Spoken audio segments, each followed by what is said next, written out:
बच्चे के लिए नाटक नहीं है ना।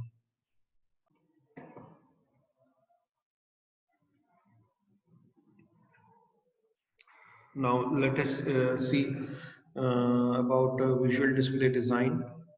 In the previous lectures, we have studied qualitative, quantitative displays और visual display क्या है, कितने तरह के controls होते हैं. Then we have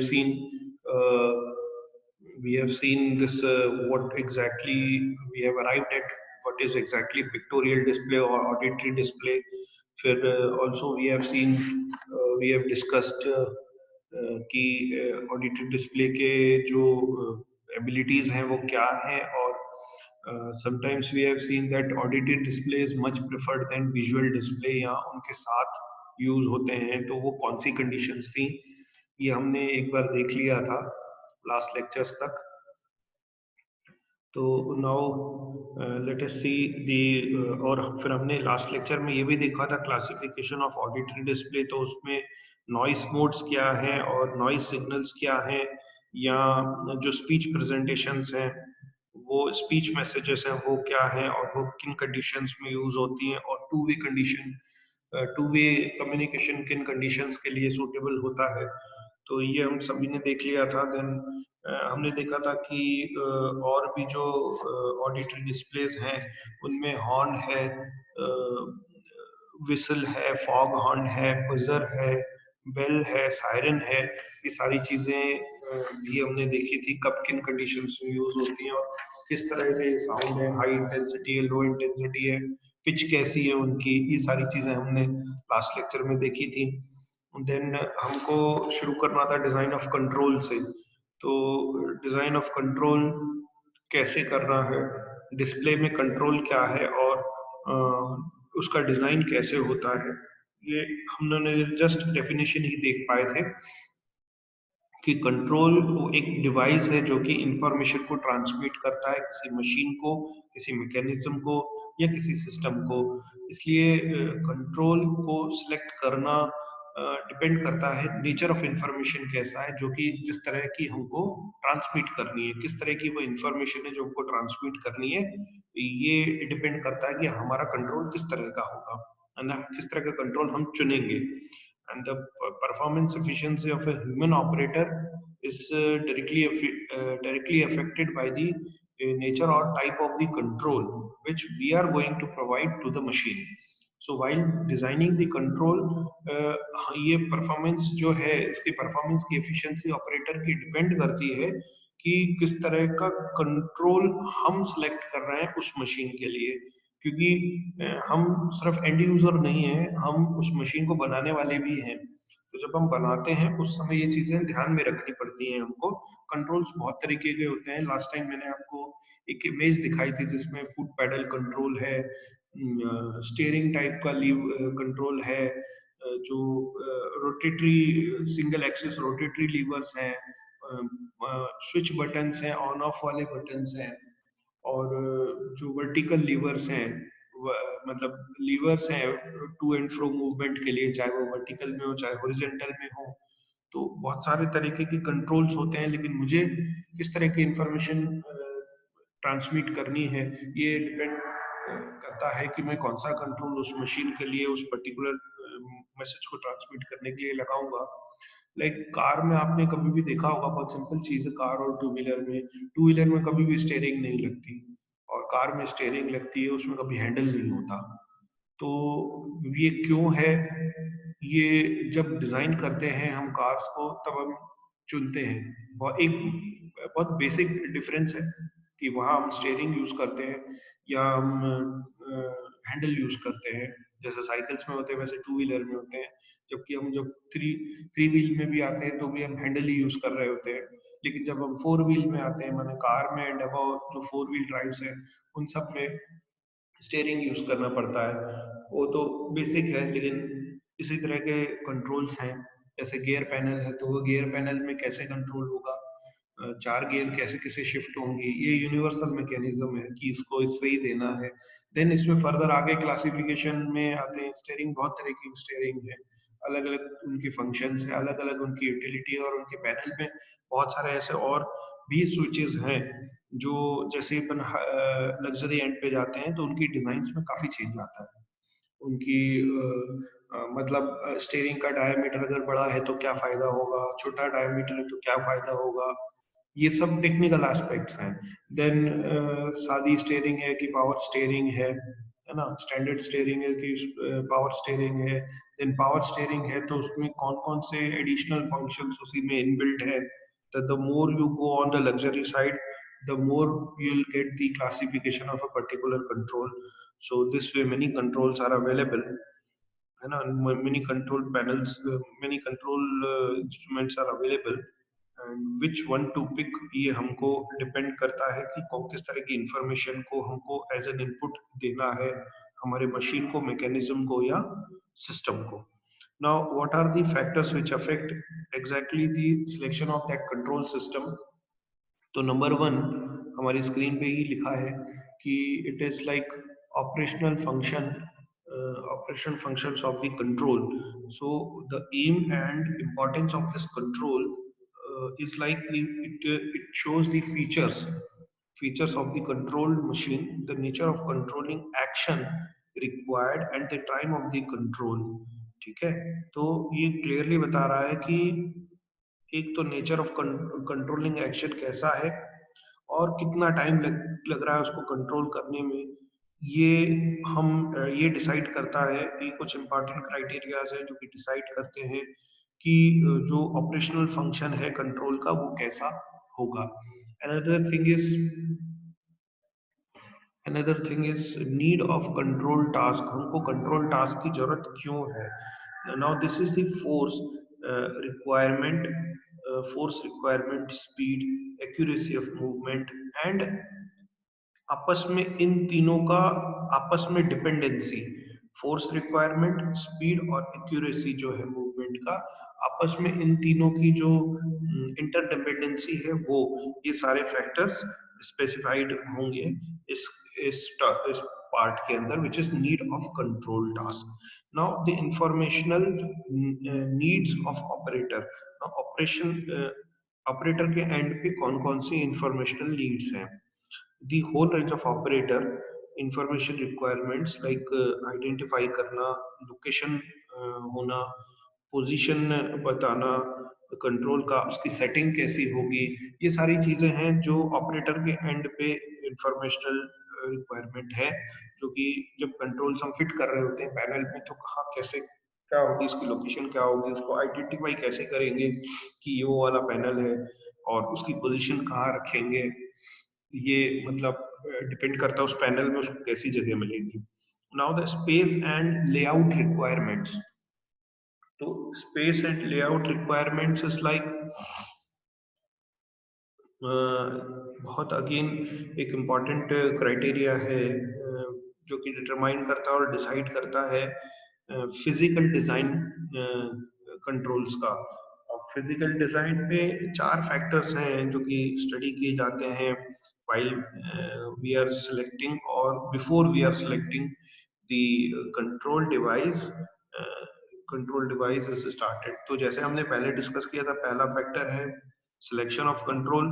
तो ये डिसाइड करता है बॉडी मेंबर जो कि मूव करेगा कंट्रोल कंट्रोल को एक्चुएट करने के लिए, माने कंट्रोल को इनिशिएट करने के लिए, है ना। और it can be safely set for rapid and accurate setting. मतलब अगर बहुत फास्ट और एक्यूरेट सेटिंग्स के लिए कंट्रोल्स हमेशा ऐसे हैंड्स ऐसे एंड्स पे देने चाहिए, या कंट्रोल्स को जब लार्जर फोर्स की रिक्वायरमेंट हो फॉरवर्ड डायरेक्शन में तो वो बेटर एक्चुएट होते हैं या एक्टिवेट होते हैं बाई फुट। तो आपने हमेशा देखा होगा कि कुछ ऐसे लीवर्स होते हैं जिनमें अगर हमको हाई स्पीड से एक्यूरेट सेटिंग में जाना है तो या तो वो फुट पैडल से होता है या फिर हम एक ऐसे लीवर्स लगाते हैं जो requires greater force. So greater force हमको हमेशा नीचे से ऊपर करने में आसान रहता है, माने जिसे बोलते हैं कि फोर्स अगर हमको लगाना है उस पैनल में तो उस लीवर को हम इजिली अपने से दूर की तरफ पुश करेंगे तो वो हमको फोर्स अधिक मिलेगा और क्विक रिटर्न मिलेगा, जबकि हम पुल करते हैं तो उतना हमको फोर्स नहीं मिल पाता है। धकेलना इज कंपैरेटिवली इजी। तो इस तरह के फिर लीवर्स हमको मिलते हैं जिनको हम डिजाइन करते हैं और जिनकी pull and push pull and push depend करता है ना, मूवमेंट होता है कंट्रोल में। नॉर्मली इस तरह का पैनल आपने अगर मशीन्स में नहीं देखा हो तो एयरक्राफ्ट्स में आपने देखा होगा। एयरक्राफ्ट्स में कॉकपिट की कई बार वीडियोस आती तो इस तरह के लीवर्स दो तीन होते हैं वहां पर। तो ये इमीडिएट और एक्यूरेट कंट्रोल देता है अपन को। Now the kind of control या टाइप्स ऑफ कंट्रोल, तो दो टाइप ऑफ कंट्रोल्स होते हैं, activation and discrete setting control which is called detent controls, और दूसरा continuous and quantitative setting controls, ठीक है, which is called on detent controls. Now types of controls में हमारे पास मैन मशीन सिस्टम में कंट्रोल डिवाइसेस बहुत वैरायटी के अवेलेबल हैं, और वो वैरायटी के कंट्रोल्स मैंने आपको लास्ट टाइम भी दिखाए थे। अलग अलग टाइप के कंट्रोल्स हैं, उनके ऑपरेशनल क्राइटेरिया और रेटिंग्स अलग अलग हैं। एक बार वो पिक्चर हम फिर से देख लेते हैं। ये सारे वो कंट्रोल्स हैं जिनके अपन बात कर रहे थे। ये ऑन ऑफ बटन्स हैं, ये ऑन ऑफ स्विचेस हैं, ये ऑन ऑफ फुट पैडल से है, ये ऑन ऑफ कीज से है, ये स्टैंड बाई कीज हैं। अगर यहाँ से न्यूट्रल पे और ऑन ऑफ, यहाँ सिर्फ ऑन ऑफ है, न्यूट्रल जैसा कुछ नहीं है। और यहाँ ये अलग अलग कंट्रोल्स हैं जिनको मैन्युअली घुमाया जाता है। ये नॉब्स हैं, ये क्रैंक्स हैं, ये व्हील है या स्टेयरिंग हम जो बोल रहे हैं, तो वहाँ ये व्हील का वर्क करता है। नाउ ये लीवर्स हैं जिनकी बात मैं आपको भी बता रहा था, और ये पेडल्स हैं। ये पेडल आपने देखा है, एक्सीलरेटर में भी यूज होता है, ब्रेक में भी यूज होता है, क्लच में भी यूज होता है। ये lever is actually example of, आप जो ऑटोमोबाइल में गियर सिस्टम है वो इसी में बेस्ड है। बट दिस इज, इस लीवर में जो मूवमेंट है वो लीनियर मूवमेंट है, बट वेयर एज उसका जो मूवमेंट है अलग अलग एक्सिस पे होता है, ये इसमें एक ही एक्सिस का लीनियर मूवमेंट है। Now this is rotational movement, जैसे कार में स्टीयरिंग में होता है। नॉब्स भी होती हैं कार में, एसी वगैरह में नॉब्स लगाई जाती हैं, और स्विच ऑन एंड ऑफ कई कार्स में, जैसे निसान माइक्रा आती थी तो उसमें इग्निशन जो होता था वो स्विच बटन से होता था। नॉर्मली इग्निशन जो होता है वो कार की से ही होता है। तो कार की में जब चाबी को हम और फर्दर रोटेट करते हैं तो इग्निशन होता है, लेकिन निसान माइक्रा और कुछ अलग गाड़ियों में एक स्विच प्रोवाइड किया जाता है ऑन ऑफ के लिए। नाउ फुट पेडल्स हर जगह लगाए जाते हैं। इस तरह के नॉब्स भी पहले यूज होते थे कार्स में, अब यूज नहीं होते। ठीक है, तो ये वो चीजें हैं। तो हम पहले ये देखें कि सबसे पहले एक्टिवेशन और डिस्क्रीट सेटिंग कंट्रोल माने डिटेंट कंट्रोल जिसको हम बोल रहे हैं वो है क्या। Now when the function of control is to activate और actuate two settings or up to 24 settings, all of which are discrete in nature, then it is known as discrete setting controls. And its के examples हैं on off push buttons, knobs, rotating selector, switch joystick, selector switch। और ये सारे जो system हैं उस case में the system response in this case is stationary, है ना। माने जब सिस्टम रिस्पॉन्स ही कब करेगा, जब वो स्टेशनरी हो। Some of other controls which are non detent controls are operated by hand while others by foot. Now continuous and quantitative controls में जो है, control is required to impart continuous and variable motion।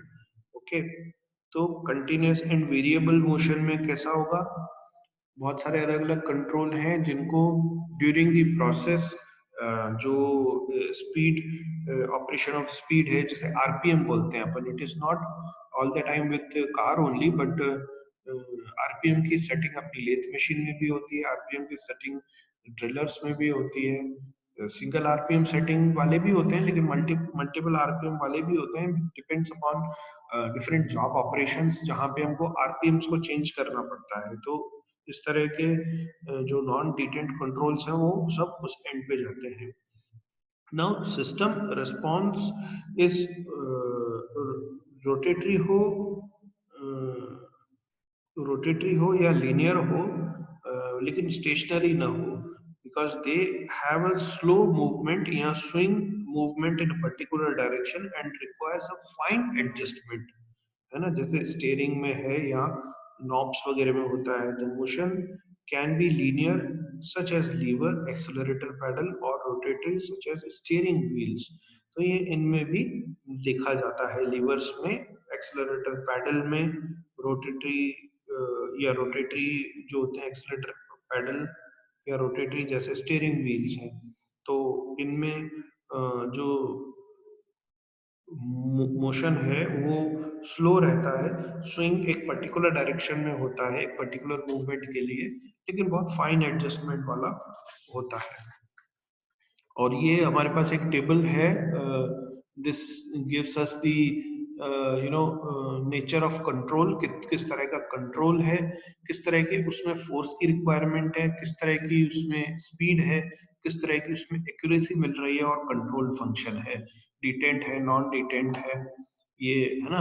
तो इससे हमें पता पड़ता है कि ये जो पैरामीटर्स हैं, ये जो पैरामीटर्स हैं, इनमें इसका, इन कंट्रोल्स का, नेचर ऑफ कंट्रोल्स का क्या चेंज आएगा, इस हिसाब से we will select whether which kind of control we can pick, है ना। इसमें फोर्स कम लगता है, सो एवरीबडी वांट्स कि फोर्स कम लगे, है ना, कम से कम काम हो। स्पीड अच्छा मिल रहा है लेकिन एक्यूरेसी पुअर है, तो वो तो एक्यूरेसी, किस तरह के इंफॉर्मेशन को आप ट्रांसमिट करना चाह रहे हो मशीन को, दैट डिपेंड्स। अगर उससे एक्यूरेसी से बहुत ज्यादा अंतर नहीं पड़ रहा है और एक्यूरेसी कम भी हो तो चलेगा, देन ये वाला कंट्रोल इज गुड। क्रैंक जो है, स्मॉल क्रैंक इज गुड। और वो किस कैटेगरी में आ रहा है, नॉन डिटेंट कंट्रोल में। ये तो कैटेगरी बता रहा है अपन को। ये वो कंट्रोल्स हैं जो हम पैनल में फिट कर सकते हैं, और उनकी फोर्स, स्पीड और एक्यूरेसी कैसी है, ये उनकी अलग अलग बता रहा है। इस इस पे अपन डिपेंड करेगा कि हमको कौन सा कंट्रोल उस पर्टिकुलर इंफॉर्मेशन के लिए। से मुझे गाड़ी बनानी है और आज तक मुझे नहीं पता कि स्पीड अगर बढ़ानी है तो उसके लिए कौन सा कंट्रोल देना चाहिए। तो इस तरह की कंडीशंस में मैं इन सारे टेबल्स को स्टडी करके, या कोई नई मशीन डिजाइन कर रहा हूँ तो ये सारा स्टडी करके हम लोग सिलेक्ट करते हैं which control is best suitable for that particular parameter. ठीक है। So now some guidelines are there to, you know, uh, कैसे हमको कंट्रोल्स को सिलेक्ट करना चाहिए, वो भी हम थोड़ा सा देख लेते हैं। ये हम लोग देख चुके डिस्प्ले ऑफ कंट्रोल्स, तो सिलेक्शन कैसा है कंट्रोल्स का, ये भी हम थोड़ा सा देख लेते हैं। Now, some rules or guidelines are there. It is like characterization of force, speed, accuracy and control function, जो कि टेबल में हमको दिया गया था, ये हमको कंसिडरेशन में लेने चाहिए while we are designing or selecting a particular control, or in fact we can design a new control also, like combination of the basic control. It may happen that जैसे हमने एक लीवर में देखा था कि एक पर्टिकुलर एक्सिस पे उसका टू एंड फ्रो मोशन था, बट वेयर अपन गियर में देखें तो लीनियर मोशन तो है, साथ में उसमें लीनियर मोशन के अलावा अलग अलग एक्सिस पे भी उसका मोशन है, टू एंड फ्रो मोशन तो है, लेकिन वो अप एंड डाउन भी है और लेफ्ट टू राइट भी है उसमें कॉम्बिनेशन में। So this way we can design some new controls for us as well.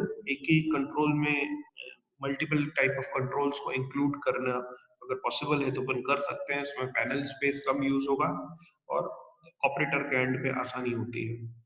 Another thing is like continuous control should be selected for making precise adjustments. Decorative controls should normally not to be adopted for more than 24 settings. Now, precise adjustment के लिए हम ये 24 setting वाला use नहीं करेंगे.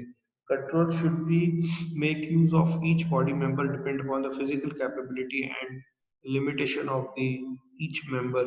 Now controls जो हैं should make use of each body member. वो physical capabilities के according भी control panel में हम controls use करते हैं. Depends कि किस member की limitations या capabilities कैसी हैं. जो कि और ये भी देखा जाता है कि जब हम control panel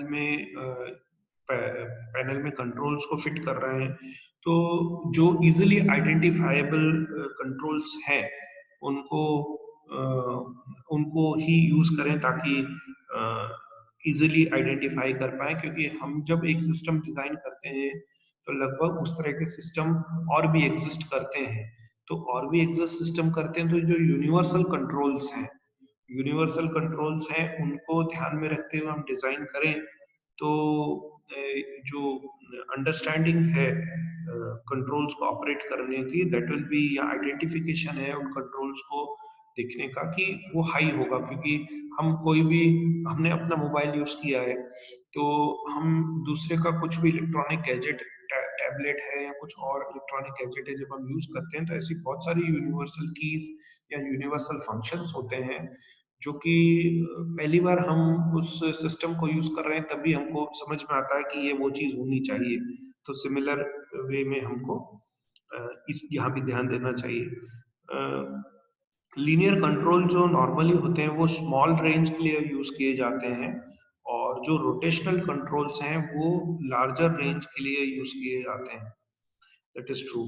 now related control should be combined. अगर वही मैंने आपको बताया था कि अगर जो बेसिक कंट्रोल्स हैं उनमें से कोई एक ही कंट्रोल में अगर 2 से 3 कंट्रोल्स को मर्ज किया जा सकता है तो that will be good. That is to create a new control as per the machine requirement और द काइंड ऑफ इंफॉर्मेशन. अगर वो उन 3 कंट्रोल्स के लिए सिमिलर कैटेगरी की है तो हम मर्ज कर सकते हैं उन फंक्शंस को वहां पर panel में. Now, before selecting the controls for any machine, the characteristics and textures of that machine should be taken into consideration. Selecting controls for any machine, machines को जब हम select करते हैं, किसी मशीन के लिए जब हम कंट्रोल सेलेक्ट करते हैं तो उस मशीन के फीचर्स को भी हमको कंसिडरेशन में लेना चाहिए. ओके. नाउ डिस्क्रीट और कंटिन्यूस कंट्रोल्स जो हैं should be used as per specific requirement and continuous control should not be utilized where a discrete control can serve the purpose. Now discrete और जो continuous controls हैं वो बड़े ही specific requirement के लिए होते हैं और जो उनके कंट्रोल हैं वो यूटिलाइज किए जाते हैं, वो यूटिलाइज नहीं किए जाते और जो डिस्क्रीट कंट्रोल हैं वो इस तरह के पर्पस को इजीली सर्व कर सकते हैं. So here we have complete our selection of control. तो डिजाइन ऑफ कंट्रोल्स यहाँ खत्म होता है. And now we will move ahead for man-machine material, which is like layout design या workspace design के लिए हम देखेंगे. Workspace design में हमने man और machine के बारे में पढ़ लिया. सॉरी, मशीन के बारे में हमने पढ़ लिया, मैन के बारे में भी हमने पढ़ा. नाउ वर्क स्पेस जहाँ ऑपरेटर बैठेगा वो चीज देखेंगे. अब इससे एक चीज और जुड़ी है, छोटी सी समझेंगे. एंथ्रोपोमेट्रिक डेटा क्या होता है, वो कैसा होता है, और ये वो लेआउट डिजाइन या ये वो जगह है जहां पर जो ऑपरेटर बैठेगा उसके आसपास का एम्बियंस, उसके आसपास की सिटिंग और उसके लिए कैसे कैसे एडजस्टमेंट हो. मतलब सारी चीजें अभी तक हमने जो स्टडी की हैं वो सारी चीजें इसके लेआउट के डिजाइन के हिसाब से कैसी वो होनी चाहिए, वो वो सारा डिजाइन इसमें हम पढ़ेंगे, और सिटिंग कैसी होती है एक ऑपरेटर की, और उसका आई साइट क्या होता है, आई हाइट, सॉरी आई साइट बोल रहा हूँ, आई हाइट कैसी होती है, हेड की हाइट कैसे होती है, चेयर डिजाइन कैसा होता है, टेबल की हाइट चेयर की हाइट के रेशो के कैसे रहती है। तो वो सारी सीटिंग अरेंजमेंट्स वगैरह वो सब हम इस टॉपिक पे देखेंगे, which is going to happen in next class. So we have only 2 lectures now, I think, uh, available with us to complete the syllabus. We'll complete within 2 lectures. ठीक है? So if you have any doubt, you can ask me now about this lecture.